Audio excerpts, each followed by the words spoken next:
Welcome to Card's Parent Podcast, a meaningful hour of empowerment and support for parents and caregivers, brought to you by the Card Family Services Department. And now, our hosts, Shannon Penrod and Vince Redmond. Hi, everyone. I'm Shannon Penrod, Director of Parent Relations, and I am here with the fabulous and wise Vince Redmond. Vince is a licensed marriage and family therapist. Vince, do you want to tell them a little bit about you? Sure. I'm the Director of Safety and Family Services for CARD. I've been with CARD for 32 years, long time. I was a wee little one. Started as a BT, just like the BTs that are at your homes that come and work with your kids or that work with your kids at the center. And I worked my way up all through the different supervisor ranks and director ranks. And now here to help you guys and to, help give you guys supports and innovations and supports and really help you through your journey through ABA. And Vince won't toot his own horn, but I will say that Vince is a rarity. Sometimes behind his back we call him the unicorn because it's very hard to find a licensed marriage and family therapist who also has decades experience in ABA. And so what's uniquely fabulous about that for all of us is that he gets it.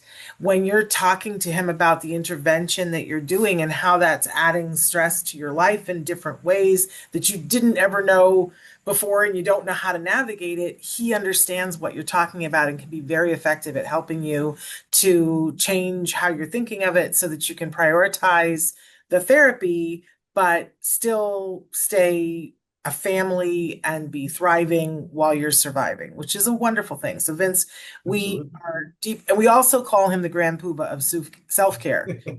I was just going to say that we can't forget our self-care.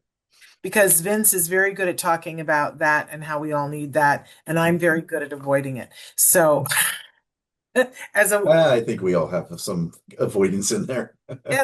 Yes, well, but today on this first ever podcast of ours, we wanted to talk a little bit about who to go to for help at CARD, because that's sort of the first line of defense, right? If something crops up, it's sort of that question, if you got this big team, who do you go to? Who do you ask? And we thought we would start from the beginning and talk about all the different people that you have to go to on your team and what role they might play so that they can help you. Should we start with talking about the Family Services Department, Vince? Sure. And again, to piggyback what you were saying, it can be very overwhelming and very confusing. We're a big organization. We have lots of people and there's all these different, titles and names and who do I turn to? We're here to help you with that. We're going to narrow it down, make it a really simple so that you know who your go-tos are at your center. Your center is your hub. Those are your people. Those are the people that are going to help you. And then we support those people to make sure that you're getting the best services you can, to make sure that you're getting your child's needs met. And then when problems come up, we all team up together to overcome any barriers or problems and find solutions together. But we definitely understand coming in and hearing all these different names and what they do, and it can be super overwhelming. So today we really wanted to boil that down for you, make it digestible so that you understand it, because the more confidence you have in who you turn to, the quicker things get solved, the quicker you get interventions, the quicker we are able to get you the supports that you need. So yeah, I think this is a great topic for today. I do too. And the main thing is we want you to know that there are people to go to for help. You are not alone. I feel like even just knowing that you have multiple people to go to with help, sometimes that calms us down a little bit, right? So that we go, okay, I know if I need them, they're there. So talk to them a little bit about who's in the Family Services Department, Vince, and what role you play there and when they might come to us. Right. So way back, and I can actually start back in I think it was 98. That's how long ago. It was when I was just graduated from my marriage and family therapist program. And I was just overwhelmed with how much support we didn't have at the time for families. So I was super motivated and worked with Dr. Granpeesheh. Doreen and I met many, many times on what can we do to support families more than we do just at the clinical meetings that we have. And that was kind of the genesis of the Family Services Department. It started back then, and it's, come in, into many different versions and different editions over time. But where we're at now to for you is we have the great Shannon Penrod. As you know, she's part of our department. There's Lisa Bancroft, who's I believe the director of Caregiver collaboration. caregiver collaboration. I was going to say parent collaboration, but you're right, caregiver collaboration. And myself, and the three of us have three different. We get together and we do the family orientation for all our new families every week, but we also work separately with you guys throughout your whole journey. Lisa checks in with you guys throughout your journey every year just to check in, see how things are going. If there's any other resources or support she can provide with you, give you guys reinforcement, maybe give reinforcement to your teams when you're super happy with the teams. Getting that corporate, reinforcement really energizes them, really makes them feel good. Um, if problems come up or there's difficulties with your insurance company or difficulties with your school districts or difficulties with other providers or lack of resources, Shannon is wonderful about giving you advice on how to navigate that, how to get through some of that red tape, how to find some of those resources. I mean, I don't know anyone that's more connected in the field of autism than she. And so we can give you as many different helpful hints and things to get by through there. And then as Shannon said, I'm kind of a little bit of everywhere. But really, when the emotional journey catches up to us, sometimes we just need advice, and sometimes we just need guidance, and sometimes we just need, where do I go from here? I've hit this barrier and I don't know how to get by it. Whatever that may be, it could be something internal, it could be something external. And I think that's where I also come in and really thrive about helping you guys overcome any barriers that you might be experiencing, maybe personally or through your family, maybe family dynamics. And then all three of us do a little bit of everything we just said about each other. But we're here to help you and to guide you guys outside of your immediate team, right? So we have different services like this. We have the Parent Post, which is our newsletter. We have the the PTA, which is the stands for Parents That Are Truly Amazing. And that's an educational experience every month led by Shannon with people and experts in the field of autism, in related, services. And then we have the caregiver support group, which is a virtual group to take care of your guys' emotional needs when you have questions or you want to talk with other families, about their journey. And we have different topics to talk about each month, things like that, things and supports that we can give you guys along your way and utilize them as you need them as you go.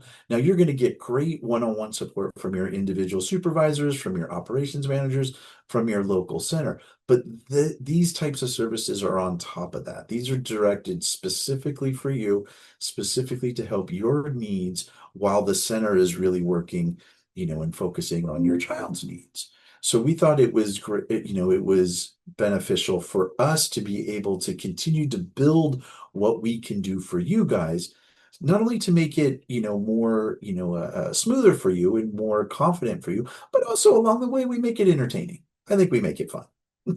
We hope so. I'm Yes. just going to say I'm right next to a center, and it's pick up and drop off time for a bunch of people. So if it gets noisy, let me know and I'll mute my microphone, Vince. But it's the hubbub, of exciting things, people getting from school into their sessions. So it's all good. That's the noises that you're hearing, though, if you hear them in the background. That's a noise we Yeah. like to hear. I always enjoy that time of day when I'm hearing all of that and I hear all the happy kids coming in and hear them, getting excited and parents going off to do what they have to do. But so let's talk next about centers, and maybe if it's okay, Vince, I'll talk about the operations side and then have you talk about the folks that are the clinical side. If that Sure. works. So what's cool about once you're at the center and once you've gone all the way through the orientation process and you have, finished all your paperwork, and even before you actually start having sessions, you become part of your family at the center. And there are two separate types of people who work at your center, and they look all the same, but they have very different roles. So if you're looking for help, it's really helpful if you know the difference between these two people. So I'm going to talk about the people up on the operations side. And that starts with the person that they refer to as your OM. I know it's alphabet land, and you're like, I don't even know what all these letters mean. There's so many abbreviations and acronyms. And they change them. Just when I learned them, they change. Right. Not just you, we all are struggling to learn them. But OM, if you think about it, if you went to any doctor's office, there would be the office manager. And so they call it the operations manager, but you don't even need to worry about that. It's your OM. It's the person who's in charge of the whole office. And I always refer to them as the captain of the ship. They're responsible for everything on the ship and everybody in the ship. So from the moment that you drop your child off to the center, they're in charge of making sure that your child is safe, that they have somebody who is helping them to learn that's assigned directly to them. They're responsible for making sure that there's toilet paper in the bathroom and there's, fresh, clean paper towels for them to dry their hands on. There's a place for them to put their stuff on a hook or in a cubby. And there's a place in the refrigerator if they've brought any refrigerated, snacks or lunch to eat. They're responsible for the whole thing, including your child's schedule, which is one of the places where you may have a need and go, oh, I have questions about my schedule, or I don't know what's happening here. And your first line of defense is going to be going to that OM. You really want to get to know them because, again, they're like the captain of the ship. But they're not the person that you would ask questions about your child's diagnosis or your child's programs. They're very specifically the person that's taking care of, everything around the center, in the center, making sure everything is working. And sometimes they have, depending on the size of your center, they have other people that are working with them in operations that assist them. And sometimes those people play dual roles. Sometimes it's a behavior technician who has now become, there are all kinds of letters and titles and they change. So I won't delve into them, but usually there's people sitting at the desk that are there to support you and the center, and their job is to work with the operations manager to make sure that everything goes smoothly. But that's all the operations side of things. And then we have the clinical side, and I'm going to because Vince is somebody who's worked extensively in the clinical side, I'm going to let him talk about that. Right. And your main contact is your BCBA, or we call them the supervisor, right? They're your autism expert. I love how Shannon refers to them as the autism expert. They're the ones that lead your clinical ship, right? They're the captain. They're the ones that generate the program. They're the ones who make the adjustments to the program. They collaborate with you on goals and objectives and everything that needs to either adapt or program as your child continues to develop, as they continue to grow, as they continue to gain skills and they move through their developmental levels. Your PCBA is the one that's going to help guide that through you. They're the board certified behavior analysts. They're the ones who have studied to do this, and they're the ones that are going to be the people you lean into the most clinically. Now, as Shannon mentioned on the administrative side, sometimes our BCBAs also have assistant supervisors. So they're, little BCBAs in the making, and they're coming up, and we call them the ASUPs. So they're assistant supervisors. They're there to support the supervisor. They might do observations for the supervisor, observe your child in the program. Maybe they're, observing the therapist. Maybe they're going to help report right. They're there to help make sure that your child's program is running smoothly. They're there to make sure that they're continuing to gain skills, meet their goals, make sure they're overcoming those objectives. Right. And as a team, they do a great job of continuing that program moving forward. Now, but who does the work, right? We always look at that's the leaders, but who really does work? And those are your BTs. Those are the behavior technicians or the behavior therapists. They're the ones that come, that are working with your child every day. They're the ones that are coming to your house. Those are the ones that are going on, the field trips with the kids. They're the ones that are working day to day in the centers with your kids. They're the ones that are going to see the most of your child, and their input is so valuable. I can't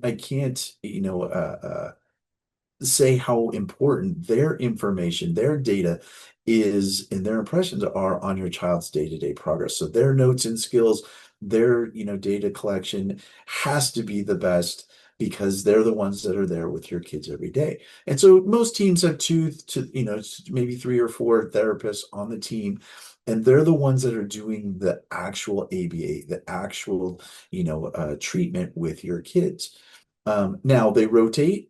Sometimes their schedules change. Sometimes there's different needs that pull them off a team. That's okay. We have other therapists that are just as trained. We have other therapists that know your kid. We have other therapists that know if they don't know your program specifically, they're going to be trained on your program specifically, so that when they start working with your child, they know what to do. They know, what your child's needs are. There's going to be some rapport building skill, it's time, but those therapists are there, to work with your kid and have the same goals as all of us do, which is make sure that they're progressing and they're meeting their goals, but most of all, they're having a good time while they're doing it, right? And then there's a group clinical manager, which is kind of a high, a high level, I would say physician, but a high level supervisor that oversees, the offices and make sure that all the clinical needs of the offices are being met.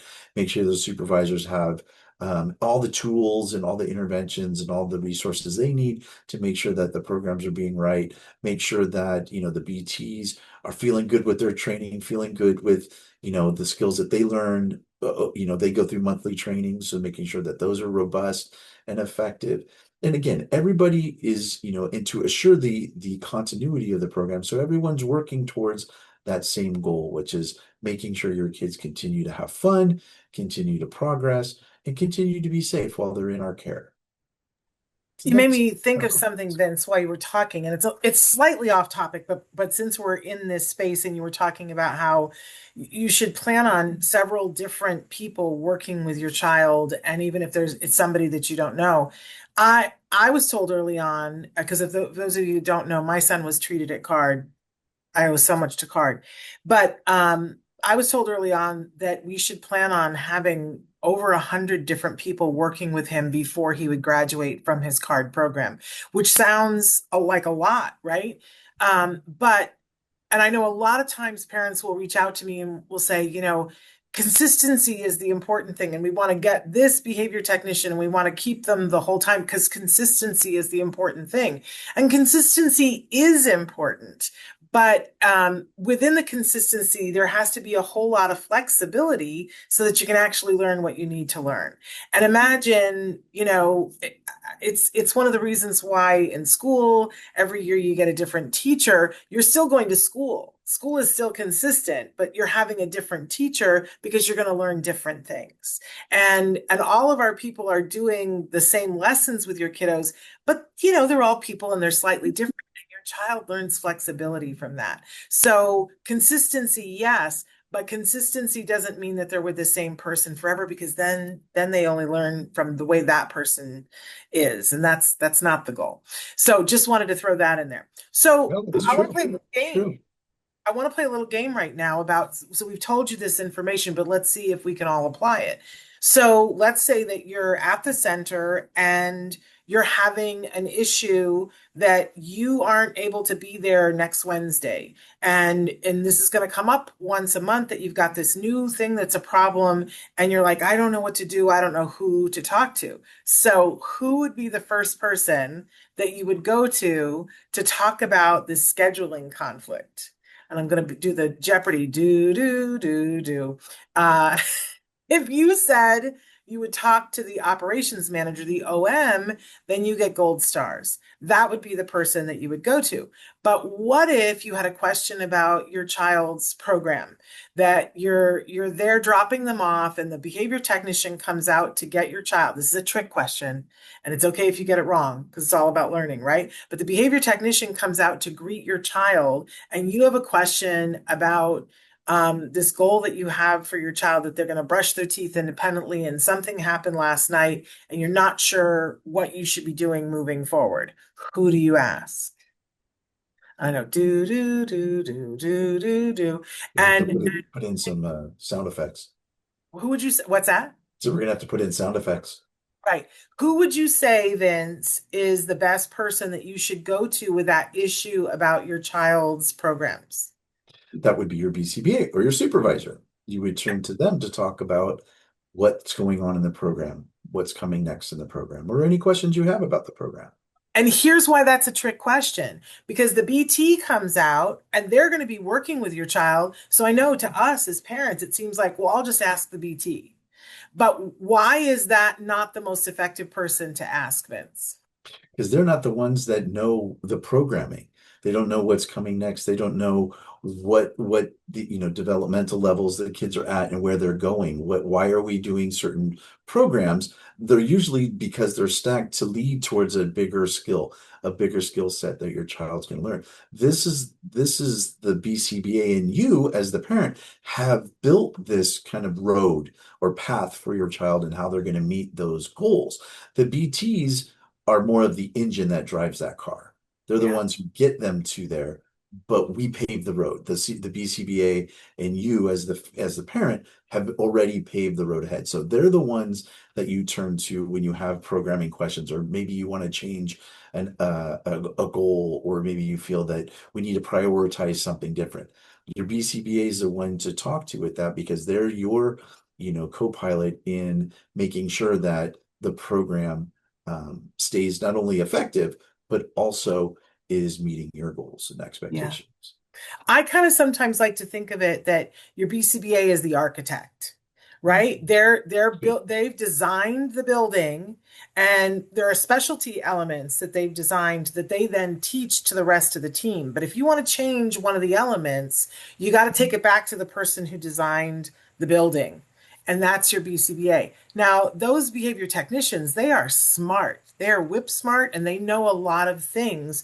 But if everybody started changing the architecture of the building, we would have a lot of doors in places that maybe we didn't intend for them to be, right? So it's not that they're not, they're really smart people and they know a lot of things, but they haven't designed the architecture.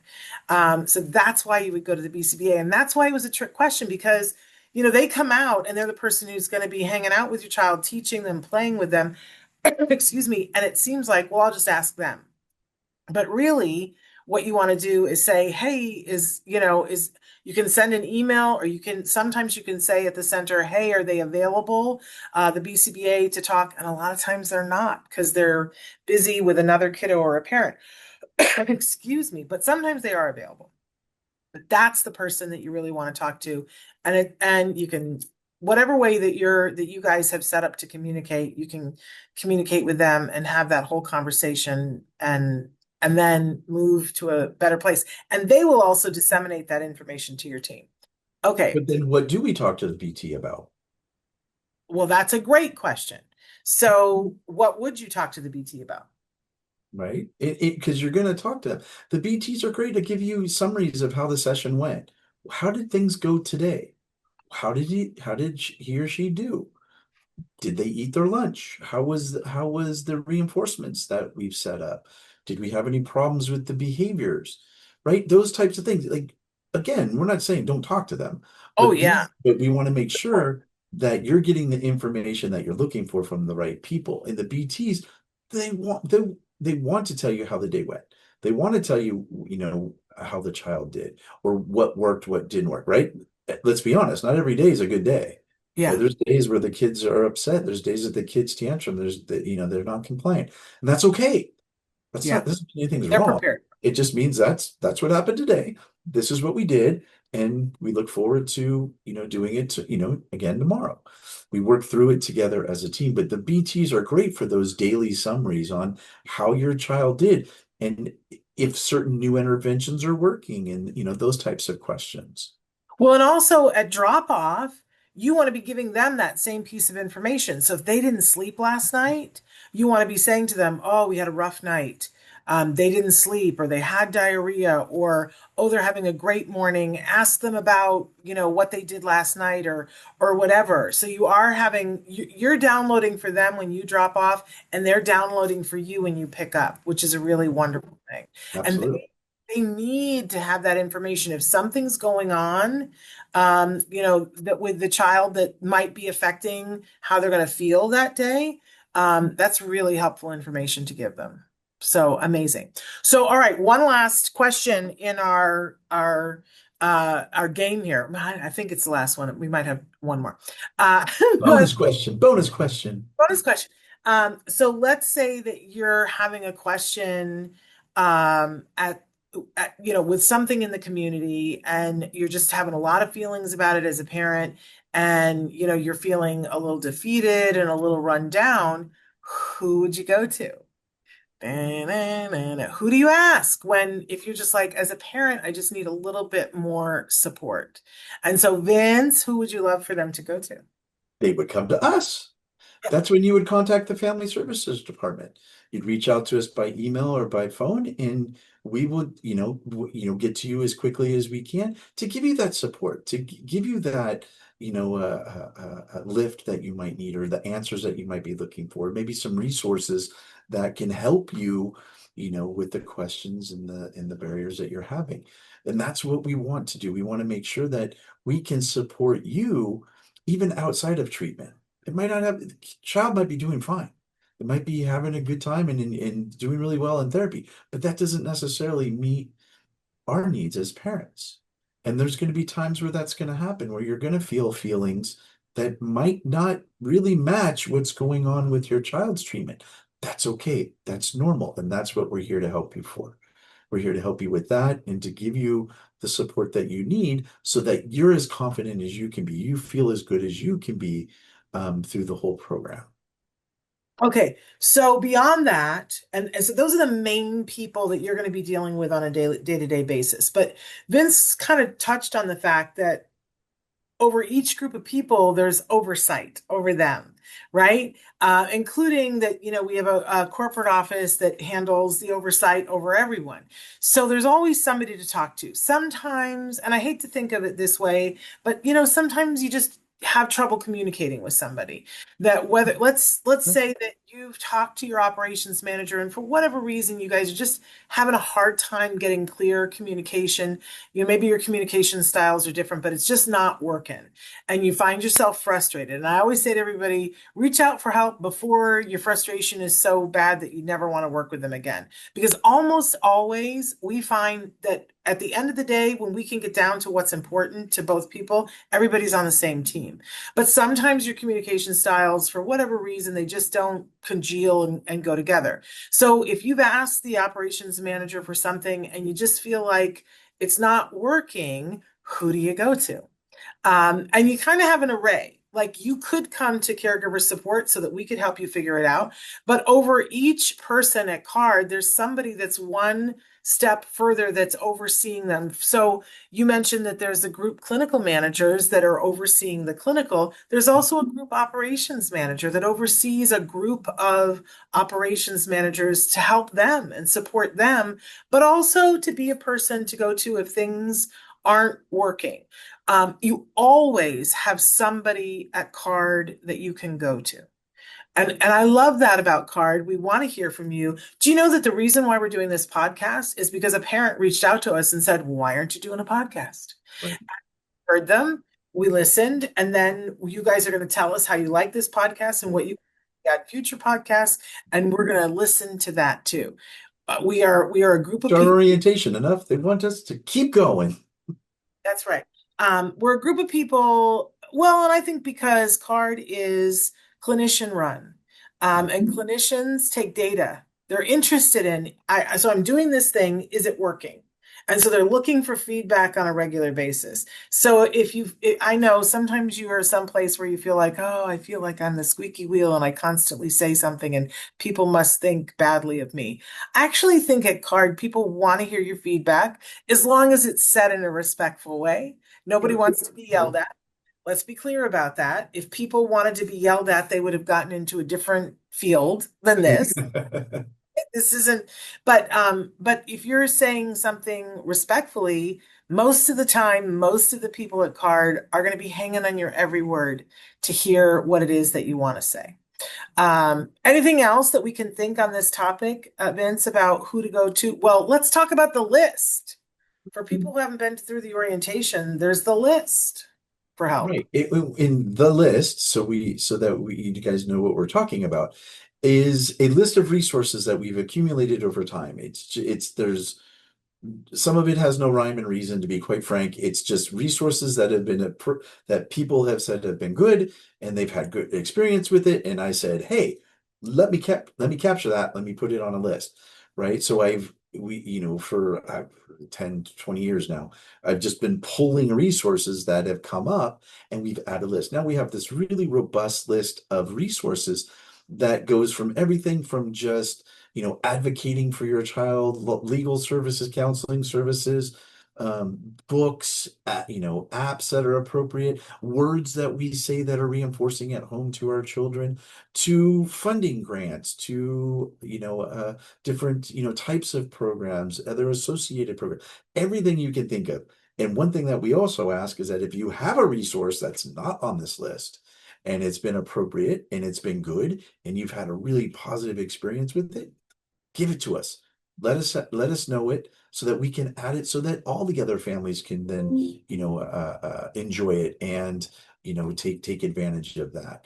So if you ever are looking for resources or you want a copy of the list, just please email us at caregiver support, and I'll be more than happy to send you a copy of it right away, because it's nice to have on hand. Not necessarily you need it now, but maybe you'll need it later.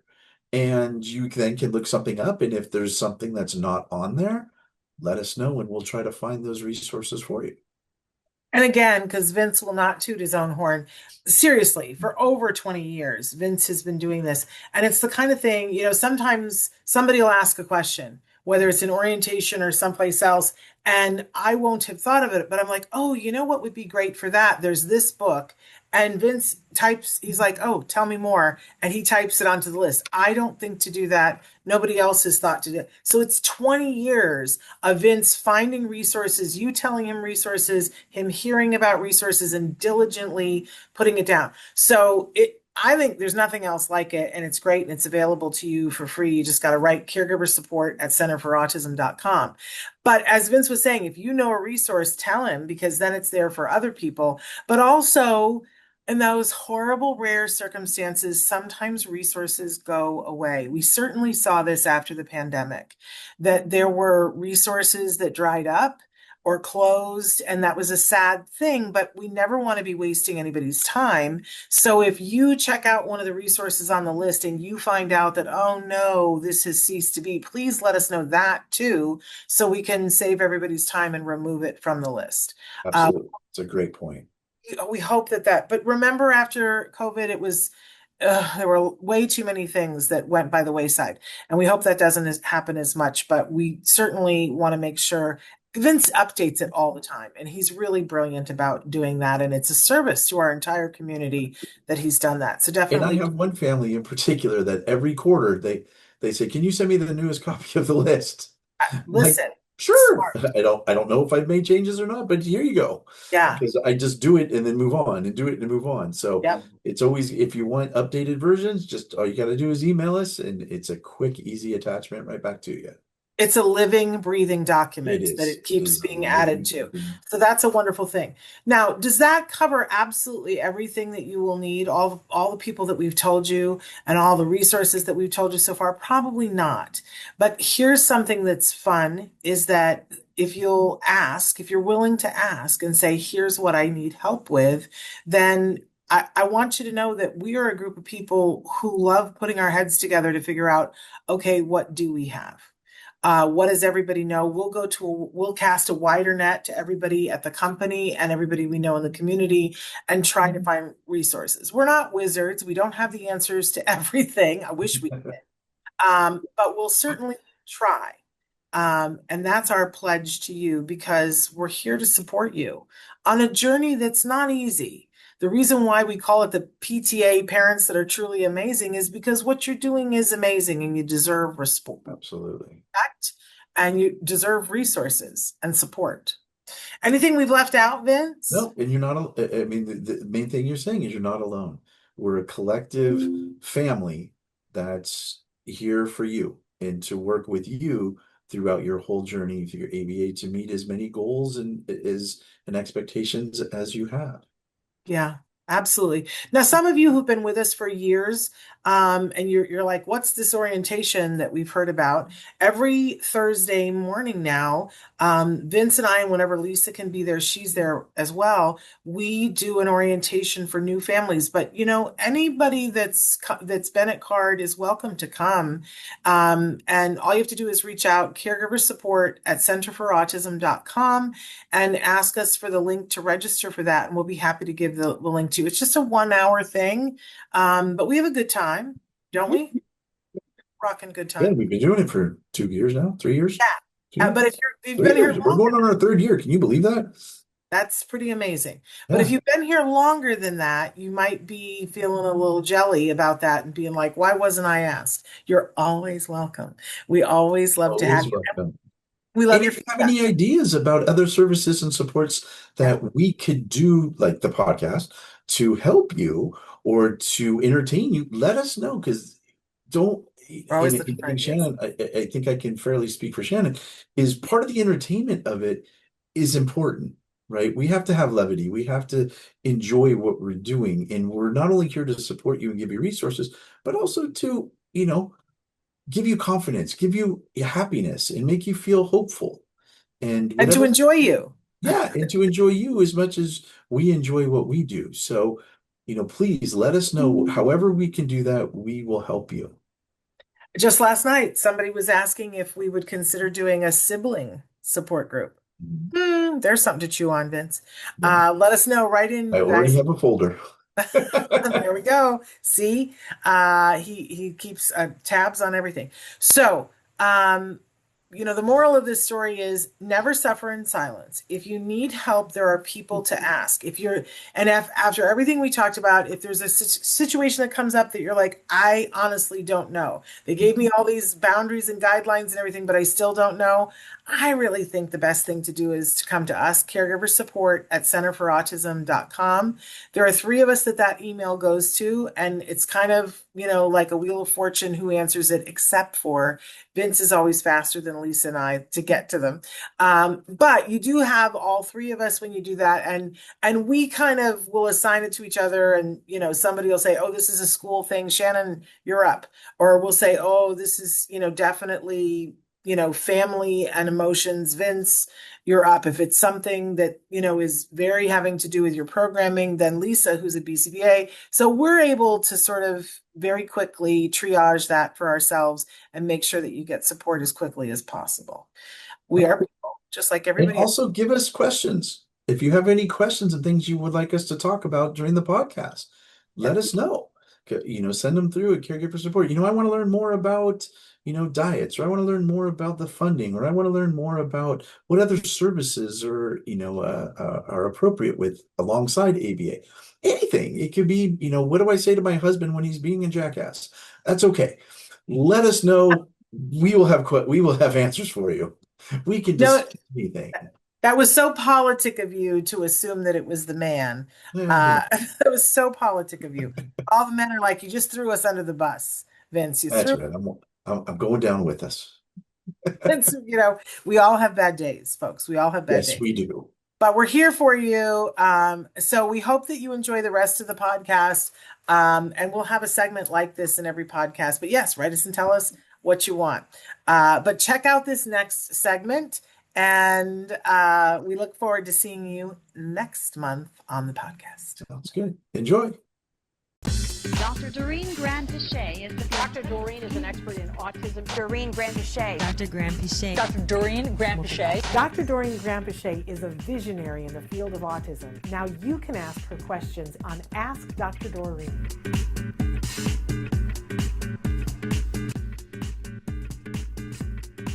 My child isn't making progress. What have I overlooked? Which I love talking about this topic with Dr. Granpeesheh because she is the master at this. The first question is, And then we're going to open it up to questions you guys are already sending in and questions that you're about to send in.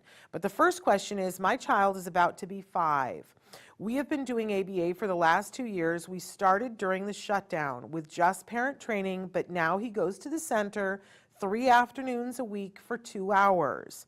He is on the gluten-free, milk-free diet. I feel like we're doing everything right, but he is still only saying about 5 words. We are still having lots of hitting and aggression towards his baby sister, and no one can get any rest. He is often up all night for days on end. What am I missing? Please help. And I'm sending this parent a hug right to start. But I'm so glad that they wrote in this question, Dr. Granpeesheh, because you could take the whole hour on this, could you not? Yeah, really could.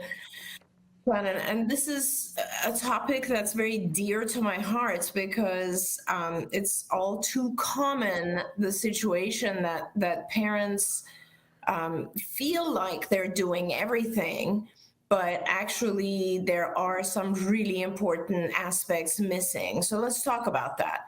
I think in general, it's just important to remember that we're looking at trying to do everything to make the child healthy, first of all, from a medical, physical perspective.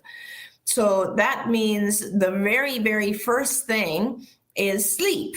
And sleep is super, super important because the whole concept of ABA is about intensive teaching.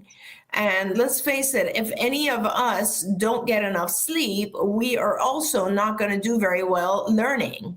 So I would really recommend that you talk with some specialists. And this goes beyond your pediatrician. I think for me, when I'm looking at underlying health issues that are out of the ordinary, I will not really go to my family physician or, in this case, a pediatrician. I like to talk to functional medicine physicians because they are the ones that try to help you figure out what's causing the problem, and then also will give you more natural supplements that will help solve the problem. So the first thing is making sure that the child is receiving any kind of intervention that they need for sleep. Now, when it is an issue with not sleeping, you usually have various types of supplements that can help, forms of magnesium, melatonin, of course. There's lots of different things that can help. But then also, sometimes our kids don't sleep just because when they wake up in the middle of the night, they come over to us and they prefer to sleep in our bed, and or they want to drink, and something happens during the night that it becomes a kind of a conditioned behavior for them to wake up. So you need to make sure that you're also not just depending on supplementation or medication, but you're looking at all the possible things that could be either waking your child up or keeping your child up. And, you know, our kids are very sensitive to sound, for instance. A lot of times I find that our kids are waking up in the middle of the night because that's when, let's say, we have our sprinklers set to turn on, or, you know, the dog next door, or something is waking the child up. And then the way that we interact with the child during the night maintains them, like keeps them waking up. So that becomes really important. You need to figure out the sleep patterns because, you know, there's a big correlation with autism or autism-related behaviors and our neurotransmitters. And when you don't get enough sleep, you're just not able to produce sufficient amounts of the right neurotransmitters. So sleep is important. Secondly, any other type of health issue for you know, I always repeat this now because I can never forget that I did one time I did an evaluation for a family, and the evaluation was, you know, almost 2 hours of me asking questions. And then at the very, very end, the parent, I said, "Is there anything else?" And they said, "Oh yeah, by the way, he also has diarrhea about 10 times a day. He's always had it his whole life. The doctor told me that's part of the autism." It is not. It is not. Any kind of gastrointestinal issues, any kind of abdominal, whether it's inflammation, redox, just irritation from various foods. All of those types of things need to be handled and dealt with, because again, these are things that are not only keeping the child uncomfortable, but also possibly affecting the immune system, which is mostly in the GI tract. And then we have other problems if our immune systems are not working correctly. So health is very, very important. Along with health comes diet. And I know this parent wrote that their child, I believe they said, casein and gluten, if I'm not wrong. Yeah, they said gluten and milk-free. Right. So the milk is essentially is casein, and that's important. It's the protein in milk and the protein in whole grains, which is gluten. And so those are two things. And a lot of kids have difficulty digesting those particular products, but they could also be reacting to corn, to soy, to food additives, to food coloring. I mean, there's a ton of stuff. So it would be very important, again, to identify a nutritionist or dietitian, or again, a functional medicine doctor who can help. And you can not just do urine analysis and stool sample analysis, but also, of course, there are blood tests. Nowadays, there's even just kits that you can get in the mail, and you can put a portion of the stool in there and mail it back, and they'll give you a huge array of all the foods that your child might be, we say allergic, but really it basically they're having a hard time breaking those foods down. That's important for a lot of different reasons, and I'm happy to talk about that on a different show, but it really is very important to get the diet right. Then when you get the diet right, and the health and the sleep, and you are paying attention to the sensory issues with the child, that's also important, because some of our kids learn visually, other kids learn auditorily. Not all of our kids have the ability to receive information with all of their senses. And also sometimes our kids have a very significant need to have certain types of sensory stimulation. And this is what we refer to as sensory dysregulation.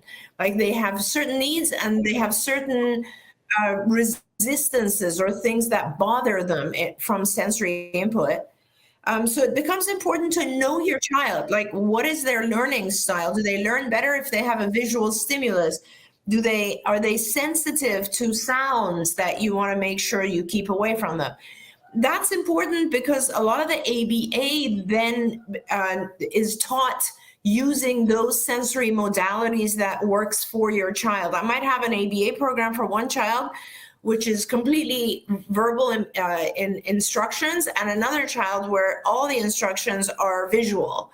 And that's important, because if you don't recognize those differences, you're just making it harder for the child to learn. Now, when you have all that information, you want to do a good ABA program. And the biggest issue I see right now is the question that we had is that the child is only receiving 6 hours a week of ABA. And that's so important to discuss, because like I said, we often think 6 hours, that's got to be sufficient, because I only do like maybe 2 hours of speech therapy or 3 hours of occupational therapy. But ABA is different. ABA has been proven to be very effective when it is intensive. And I know it's hard for us to imagine this, but when I say intensive, I'm talking about something like 6 hours a day of ABA. So the ideal amount of ABA varies per child, but we know that every additional hour will have an impact. So when a child is younger, we try to give them as much as we possibly can, often 40 hours a week of one-to-one ABA, where they're just soaking in this information and just absorbing it and learning. And as they get older and other obligations enter their lives, like education or school, whatever it might be, then we have no choice but to reduce the amount of ABA because they have all these other things they have to do. But again, the more ABA, the better. When you have a child who has aggression and they're only receiving 6 hours of ABA, what that means is that during that 6 hours, they're getting a set of rules and people are managing them and interacting with them in a certain way. Then the rest of the time, they're under a completely different set of rules. And this causes confusion, and this causes the child to continue to aggress because there's no one set of rules. So for instance, if you're in an ABA session and there's aggression, everyone has figured out, hopefully you have a board certified behavior analyst who's figured out what the function of the aggression is. Why is the child aggressing? Always these challenging behaviors are a form of communication. So the child is trying to say something. They're trying to either gain access to something or avoid something. And in ABA, we try to teach the child to use more adaptive, more functional ways of communicating rather than hitting or being aggressive. How often does those same set of rules occur outside of the ABA? In other words, when the child's in school or with you or out and about and they aggress, what happens? I am pretty sure that the way that things are managed are not identical to the way they're managed inside the ABA session. And honestly, that's part of the reason that we want to do intensive ABAs, because when you do, 5-6 hours of ABA a day, the child learns very, very, very quickly what the rules are and how to communicate without using challenging behaviors. So, and of course, obviously, every child will benefit from additional tutoring or learning new skills. So my biggest suggestion to this viewer is increase your ABA hours right away, as much as you possibly can. And that is probably the best thing you can do right now. Thank you so much for that thorough answer, Dr. Granpeesheh. I just so appreciate getting to spend time with you because you speak sanity. And I love that. And a lot of people out there are speaking insanity. I had a parent recently, it broke my heart. She wrote to me and said, I recently left my ABA provider and went to a different ABA provider. And I said, why? What kinds of things were you seeing? And she said, well, they were constantly pressuring me to do more hours because I was only doing 15 hours with my 4-year-old, and they were constantly pushing for more hours, and that she had read on some mom's group that was because they just wanted more money. And she said, and I don't want to be pressured for something so that they can make more money. So she moved ABA providers. And I said, my gosh, I would have given you the exact opposite advice, that if you're with an ABA provider who, and you have less than 25 hours and your child is less than 6 and they're not pressuring you for more hours, then I'm seriously wondering what their motives are. Because it isn't about the money, it becomes, I think, and tell me if I'm wrong, that everything gets easier if you're doing more because the child learns faster, which means the team gets more excited. The child is less frustrated. Parents get on board because they see, oh my gosh, this works. I want to do what you're doing at home, and everything gets easier. But if we're doing too few hours, it's the child gets frustrated, and why wouldn't they? And confused, as you said, confused. So thank you for speaking sanity, Dr. Granpeesheh. I just want to make it so that everybody can hear your voice. Okay, let's Shannon, I also, I guess people don't realize that if it was all about making money, there are thousands of children waiting on these wait lists. So this supervisor who is insisting you should do more hours could also do more hours with other kids, right? So that's how that argument is out. And parents should also know that payers, insurance companies, argue with our supervisors against giving a child more hours, because from the payer's perspective, the less they pay, the better. So they actually don't want to give intensive hours. So kudos to whoever the supervisor is who's arguing with you and telling you you need more hours. They're simply only doing that for your child's benefit. It's not for their own benefit. The payer will be angry with them. It's harder to staff intensive hours. So they're doing it only for your child's benefit. So think of it like that person is Norma Ray. You want, like, they're willing to fight for your child. You wanna keep them. Okay. Don't forget, you can watch Ask Dr. Doreen live every Tuesday morning at 10 a.m. Pacific time. We hope to see you there.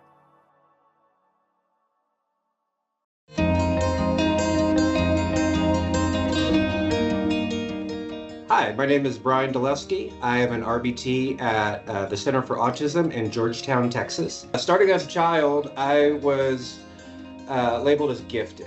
But then something funny happened in high school. I noticed at that time that I didn't have the same kind of social standing as a lot of my peers. And it was always puzzling to me. So fast forward, high school didn't go great. College was, I tried it and it was just insurmountable for me at the time.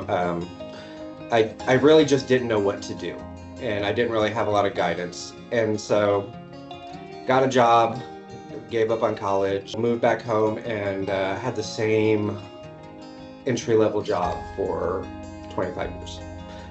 The reason I never got another job was because I didn't think I could. During that time, that 25 years, I met who was to become my wife. She brought a couple of children into the marriage, so I became a stepfather. And we discovered that one of our children fit on the spectrum. And in learning about that diagnosis and always having a casual interest in autism in general, I always kind of identified with it because I was quirky and eccentric and an outside of the box thinker. And then one day, I believe it was 2018, we'd been married for a number of years. Ray had their diagnosis. And we were watching a show called Love on the Spectrum, and it just kind of lit up a light bulb in my head. And for the first time, I was like, okay, well, maybe this is it. Maybe this is it. And so I started digging into it, and I was like, wow, this is definitely it. I went through a whole process. It was like a whole process of self-diagnosing. I had just discovered in looking through online job postings that VT's an entry-level job. And I was like, wow, okay, well, the idea of working with autistic children, that's interesting to me. I thought about how young Bryan didn't have an advocate, and he fell off. So I thought, well, maybe I could be that advocate for somebody else. My strength is I feel like I can relate to everybody here. The young kids, the toddlers, the teenagers. I work with a 21-year-old, and I relate to them all really well. I see a little bit of myself in everybody. And because of that, I've been told that I have good pairing skills, golden rapport, things of that nature, and I feel like those are my strengths. I didn't expect to love my job kind of as much as I do at this stage in life, and I certainly could not have done this job the way these 20-year-olds are doing this job. And I have so much respect for all these young people that are coming up. These kids are fresh out of high school, and they're doing one of the hardest jobs I've ever seen done. With the kind of patience that is not common with that age group. Now, they're trained to have that patience, but being trained to do something and actually executing it are two different things. And they're just so impressive. And I make sure that I tell them that, that their parents must be very, very proud and whatnot. Because if my children were doing what they were doing, I would be so proud. And my only regret is that I lost time not getting to this field faster. At CARD, every voice matters. We're proud to build a workplace where neurodivergent professionals are supported, valued, and empowered to thrive. The Center for Autism and Related Disorders, driven by compassion, guided by science. Okay, moving on. So my question is, how old does a child need to be to start using the restroom in the right way? And my question is, how can we get our children to understand that pooping in the potty is a good thing? Well, first of all, I just laugh at the definition of good. Yes. Yeah. Like, that's you know, the place to start. there's different times in our lives where, you know, you can change the definition of good. And I think it's more, if you want to go along the autism realm, you would have to say this is the rule. And that the kids are, they follow along much more easily to the idea of this is what you're supposed to do than this is what's good for you. Mhm. Well, maybe that's true of all of us, maybe. Right? So there's some rule governing that you can take advantage of because our kids like rules, whether they can talk about it or not. They like that this is the one thing you're supposed to do. And you can take advantage of that for all your adaptive skills. This is how you brush your teeth. This is how you wash your hands. And if you give them that one rule, that's what matters. But I also understand that in toilet training, lots of kids, initially they do poop in their diaper. And maybe that's the rule that now needs to change. And that is really what the difficult part is they've made that rule that they only poop in their diaper in that corner. Then breaking that rule is the hard part, and teaching them what the new rule is about, you know, pooping in the potty. So, you know, and it's the same way about, I don't exactly know what the right way of toileting is. Sometimes it's like boys, do I stand up or do I sit down? You know, that's the question. It really depends. But I always say when that's appropriate is really up to the family, because it's the family. This child lives in that family and has to function within the rules of that family or the culture of that family. And it is something that you decide with, you know, as parents, like, when is it time? Of course, you need to make sure they're ready, right? Do they have the coordination sometimes to teach boys how to keep their pants on and stand up and go potty, you know, pee in the toilet? Coordination issue more than the actual rule. Can they motor, you know, through that aspect? And it might need a lot of practice and getting those motor to a level of fluency level, you know, for those motor skills before they can actually make it a rule that this is how you go to, you know, this is how you pee in the potty. And so really, I just say, like, is it right? It's up to the family to decide when it's right. But really the question I would say is, do they have the skills to do it? And first, initially for toilet training, it is the motor skills of how to the coordination aspect of how to do these things. And then it's like, if this is the rule, then you can work with your BCBA on how, you know, you can put your child on a toileting routine. Or, you know, if he has lots of grapes, he's going to poop in an hour. Use that knowledge and say, here, have some grapes, and then have him go sit on the toilet, you know, right. You know, it's going to happen in the hour. And, you know, you can really take advantage of some of that knowledge that you have about your child, because you guys are the parents and you're the experts, you know, yeah. How your child's body functions. And there are a lot of BCBAs who can give you some instruction or direction about recognizing, you know, what the antecedents are, or when the best timing is, or, you know, are they able to do this? And so talk with your BCBA. But if you don't have a BCBA, start looking through all of those factors. You know, he follows instructions well, so maybe this is a new rule that we're going to implement. And if you know that he does have a bowel movement after he has, you know, those bowl of grapes, then, you know, time it so that you're able to be near a toilet during that time. If, you know, your family really wants him to be standing up or sitting down, or, you know, whatever way to use the toilet that way, then it's just, you can show him. If he's good about imitation, he can model, you know, dad or whoever it is too. And, you know, use those skills, those strengths that we teach our kids.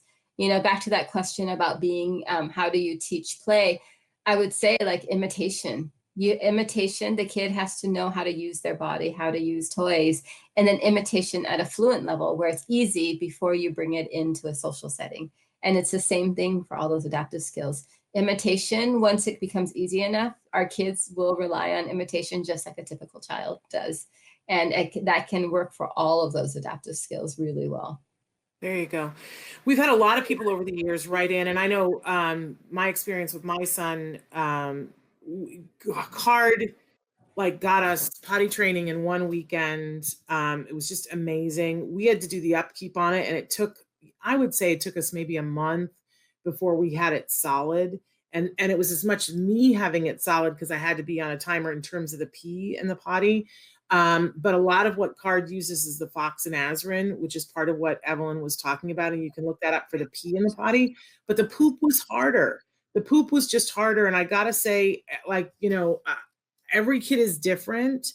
But I know for a lot of people have written in, and my kid was this way, that there was something about that this part of him was leaving his body and it was going to go into this water place, and it was visible. It was a part of him, and it was going to be flushed away. It was traumatic for him. And, there were lots of things that had to be worked on in terms of that. And for a while, he had to do it in one of the little toilet seats that's separate. It has the little slide out tray so that it didn't go into the water. And then we take it and we flush it there to sort of bridge the gap. But the thing that ultimately did it, you guys, which is the thing we always get back to here on the show, is that the reinforcer wasn't there. He didn't have a reinforcer for the poop leaving his body in the toilet and going away. CARD told us back in the day when there were toy stores, he said, take him to this toy store, shop for an hour, wait, put things in the cart, wait until he finds the thing he can't live without.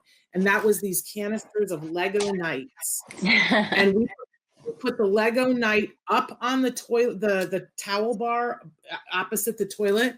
And we said, that's the Lego Knight. And you can have him to play with as soon as you poop in the potty. He got up on that potty and was like, not to get too graphic. He was like, how quickly can I get this out of my body?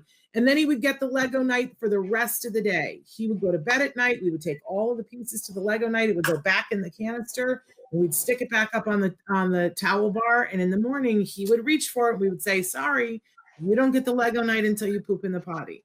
And he would poop in the potty and he would get it. Now, eventually we had to go buy new Lego Knights because the reinforcer was like, I've played with that, right? Satiation. But that did it.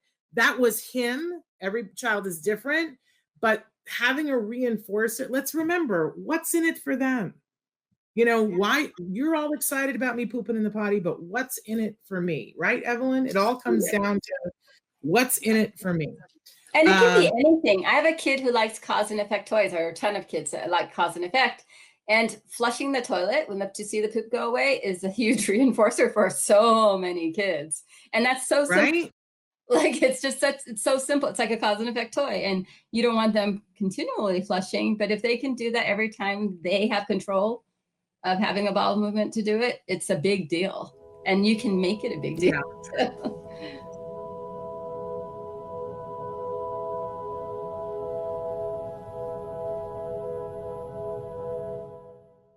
What makes CARD special?